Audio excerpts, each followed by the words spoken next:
La edición independiente tiene un nuevo nombre. Hoy estamos con Olmo Juárez, que acaba de tomar la estafeta de una de nuestras editoriales favoritas en México, que es Grano de Sal. Bienvenido, Olmo, ¿cómo estás? Pues hola América, es un privilegio para mí estar aquí con ustedes. Primero, ¿cuáles son los retos y los desafíos de tomar una editorial que tiene esta trayectoria en tan pocos años? Bueno, como bien lo dices, es una de las pocas editoriales llamadas sí, independientes que pues sí vive plenamente de la venta de sus libros. Es una de las características de Grano de Sal. Es un modelo que ha funcionado muy bien gracias a la selección de títulos, a la propia hechura de los libros. Entonces, en ese sentido, digamos que es un modelo que se ha consolidado en los últimos 4 años, que por supuesto implica ciertos desafíos, pero también tiene una gran ventaja, ¿no? Tiene el privilegio de contar con mucha gente y con muchas instituciones que han creído en el proyecto, ¿no? Que han creído en cada uno de los libros, como se puede ver. Y en ese sentido, pues el desafío es continuar con eso, ¿no? Como extender esa confianza, ¿no? hacia los proyectos que vienen, hacia la propia editorial y el propio fondo de la editorial, que es muy importante, ¿no?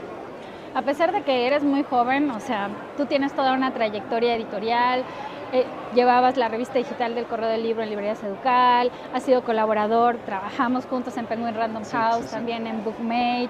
Y bueno, ahora esta responsabilidad editorial, ¿cómo se toman las decisiones? ¿Cómo fue el cambio de estafeta? ¿Quiénes están trabajando en equipo contigo? El equipo prácticamente va a seguir siendo el mismo, no sé si has entrado en contacto con ellas sobre todo, pero sí, realmente el cambio de estafeta es simplemente en la dirección y entre nuestros colaboradores pues siguen siendo... Y por ejemplo, digamos que ya están por llegar a 50 publicaciones en su catálogo, que no es poco para una editorial es autogestionada, que hace coediciones, que sobre todo también tiene temas profundamente sociales y comprometidos. Entonces, ¿con qué nos va a sorprender Grano de Sal? Me imagino que tomaste algunas cosas que ya venían del plan editorial anterior, pero que ahorita se están, no sé si replanteando o haciendo, se esperan otras cosas a futuro, ¿no? Cuéntanos un poco. Sí, como bien dices, ya estamos a punto de llegar a 50 libros. Para todos los que hemos estado involucrados es un número muy significativo porque es como un éxito, ¿no? Haber llegado a medio centenar de libros, incluso durante la pandemia, ¿no? Que no se bajó el ritmo de publicación. Durante su existencia, Grano de Sal ha publicado al menos 10 libros, siempre como siguiendo estos parámetros de calidad, de interés, de libros que se puedan releer, que te guíen por todo el catálogo. Entonces llegar a 50 es un logro, un pequeño pináculo. Nos gustaría llegar a más, por supuesto, pero con esta cifra creo que sí vamos a empezar a darle una pequeña conmemoración, porque también fue un año muy difícil y haberla llegado prácticamente en la pandemia, ese número creo que es muy significativo para nosotros, pero podría decirte de una vez, así como adelanto, que tienen de varios temas, ¿no? O sea, tenemos, por ejemplo, 3 premios Nobel de Economía que hablan sobre todo de temas como la desigualdad, cómo combatirla con herramientas que sí se puedan, digamos, trasladar a gobiernos o instituciones que no nada más sean de Europa, ¿no? Por ejemplo, justo en esta feria acabamos de publicar también a Julia Cagé, que es una politóloga que ya tenía fama antes de que apareciera en Grano de Sal. Es una gran adición al catálogo y que presenta con nosotros El precio de la democracia. Es un libro que abre con una frase que me parece muy provocadora, que es tu voto cuesta 32 euros, ¿no? O sea, ponle que unos 600 pesos aquí en México. Y es un análisis de cómo, pues realmente, ¿no? Un análisis muy frío, muy frío, pero a la vez muy comprometido de por qué la democracia tiene un precio, ¿no? Por qué digamos, los partidos políticos pueden encauzar o no su éxito con dinero, ¿no? Cuando uno pensaría que es con ideas o con propuestas, casi siempre es con la influencia que tienen en los medios, la presencia, ¿no? Que como ya sabemos muchas veces tiene un costo, ¿no? Entonces es uno de los libros. Hay otros que son de historia de México, que van desde la colonia hasta tiempos modernos. Hay uno de los libros que más me interesan, que espero que ya podamos presentar pronto, que es uno de un matrimonio de investigadores que es conformado por Robin Brown y John Kavanagh, que son dos activistas, por así decirlo, antropólogos, científicos sociales que fueron a El Salvador a hacer una crónica, teoría, estudios sobre cómo las comunidades en El Salvador se han defendido por medios pacíficos de las empresas que extraen agua, ¿no? Entonces es un tema que, a pesar de que es muy local, incluso hemos tratado de dejar que el acento local del español y de estos, es un libro publicado originalmente en inglés, sobre todo son libros enfocados a que quien los lea, más allá de que sea un experto o no en los temas, pueda involucrarse, ¿no?, de una u otra forma en el tema, ¿no? También hay temas sobre desigualdad, sobre siempre la economía y política, que son como los temas que le han dado forma de catálogo. Para Publishers Weekly es muy interesante cuando nos referimos a la publicación de autores locales. ¿Cómo va su producción? Sabemos que son muchas traducciones, que es trabajar con mucho premio Nobel, pero también han puesto los ojos en ciertos investigadores mexicanos. ¿Quiénes, digamos, son los que más han trabajado con ustedes de los autores locales, autores mexicanos? Tenemos, por ejemplo, a David Huerta, que es uno de los primeros libros que tenemos de arte, que es una de las áreas que queremos expandir también. Y que pues son sus columnas, ¿no?, sobre varios temas de literatura, de erudición, etcétera, ¿no? Grano de Sal tiene algo muy, muy interesante, que, por ejemplo, publicamos autores que sería muy difícil decir si son nada más mexicanos o si son estadounidenses, porque a veces son mexicanos que publican en Estados Unidos o estadounidenses que publican temas muy mexicanos, ¿no?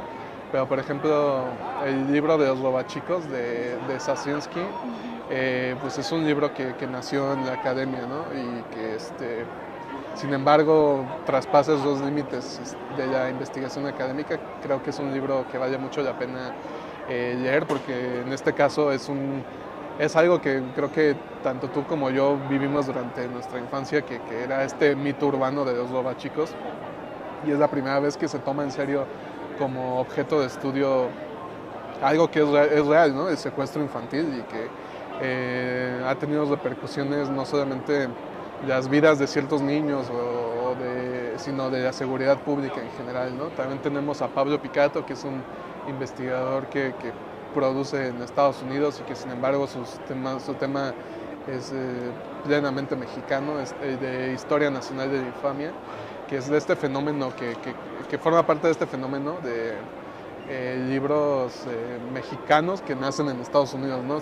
Entonces, si te tuviera que decir desde esa dimensión, creo que ha sido siempre como traer ese tipo de autores hacia acá. También a González Cruzí, Francisco, sí, qué maravilla. Que pues sí, es un ensayista que es muy irónico, ¿no?, que lo tengamos que traducir, y sin embargo es de los escritores más, yo me atrevería a decir, de los más afamados, ¿no?, en el mundo, y por la calidad de su prosa, por la forma en la que habla de los temas, ¿no? Me gustaría que me hablaras un poco del perfil del lector de Grano de Sal. ¿Cómo percibes el mercado? ¿Cómo percibes este regreso a lo presencial? ¿Quiénes compran los libros de Grano de Sal? Pues te podría decir que es una clase de lector muy omnívoro, o que creo que el lector de Grano de Sal, pues sí, además de que es alguien a quien le gusta leer así, nada más, porque creo que eso también es una de las señas de identidad, que son libros que, aunque pueden ser de temas muy específicos, no son pesados, no están llenos, repletos de lenguaje técnico o académico, y que uno puede saltar de un tema a otro, ¿no? O sea, yo puedo decir como lector que yo he sido de Grano de Sal, yo mismo lo he sido, que a la hora de ver el catálogo pues siempre me gusta, ¿no? Como que quiero leer eso, incluso de temas que yo no sabía que me podían interesar, ¿no? El lector de Grano de Sal sí es un lector muy generoso en ese sentido, que está dispuesto a leer sobre temas que quizá ignora, pero que sabe que en Grano de Sal va a encontrar un ángulo o una aproximación que lo van a hacer interesarse más, ¿no? Que me llama muchísimo la atención saber cómo se ha ido consolidando la editorial, cómo ya vemos una mancha de libros verde Sí, agua, sí, que sí. bueno, ¿cuál es el color? ¿Cuál es el Pantone? Pues sí, como un aqua, o como sea, un podría aqua. decirlo. Ujú. ¿Y cuál es el lugar que quieren ocupar en el mercado editorial? Porque también hablábamos en la charla con Tomás de que es muy importante el apasionamiento, pero también es muy importante saber colocarse en la industria editorial. ¿Para dónde? ¿Cuáles son los objetivos comerciales de Grano de Sal en este momento? Sí, como dices, poco a poco esta mancha aqua se está haciendo más grande, más Presente. visible. Yo de cariño le digo los muros de aqua, así cuando los qué veo bonito. ya junto a los libros, y que creo que han tenido un buen recibimiento en muchos países, ¿no? No nada más entre los lectores mexicanos, sino en el público hispanohablante. En ese sentido, creo que una de nuestras como directivas ahora es seguir encontrando a lectores en Latinoamérica, o sea, por ejemplo, hoy Perú, ¿no?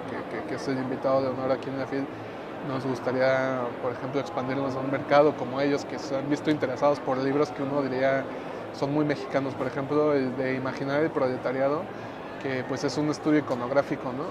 Sobre todo de la propaganda o el arte, digamos, propagandístico de los movimientos obreros mexicanos, y sin embargo ha despertado interés en Perú, ¿no? Como dice el propio nombre de la editorial, ¿no? Hablar de las cosas con un grano de sal, con un poco de escepticismo, pero también con la confianza, ¿no? De que se puede hacer algo con esta lectura, de que esa lectura siempre te va a llevar a hacer cosas o te va a llevar a entender mejor algo que quizá Y ignoraba. esa conversación, por ejemplo, cómo se extiende a un mercado como España, ¿no? Que tú sabes que es Publishers Weekly en español porque es una alianza hispanoamericana. Entonces, platícanos un poco cuáles son los lazos que tendría Grano de Sal con España. Bueno, pues actualmente ya distribuimos en España.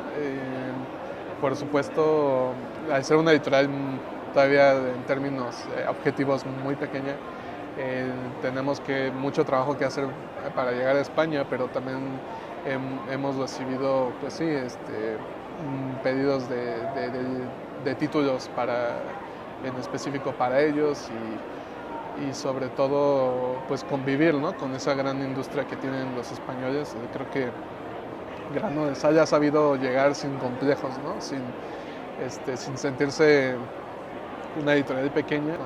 Pues yo quiero agradecerte, Olmo, que nos hayas compartido todo esto, y sobre todo pues que nos entusiasma que vamos a tener mucho más de Grano de Sal, y pues muchas felicidades y gracias por estar aquí, por sentarte con nosotros y por tomar las riendas de esta extraordinaria editorial. Más conversaciones, más reencuentros con editores, escritores, bibliotecarios y todo aquel que forma parte del ecosistema del libro, ahora en español.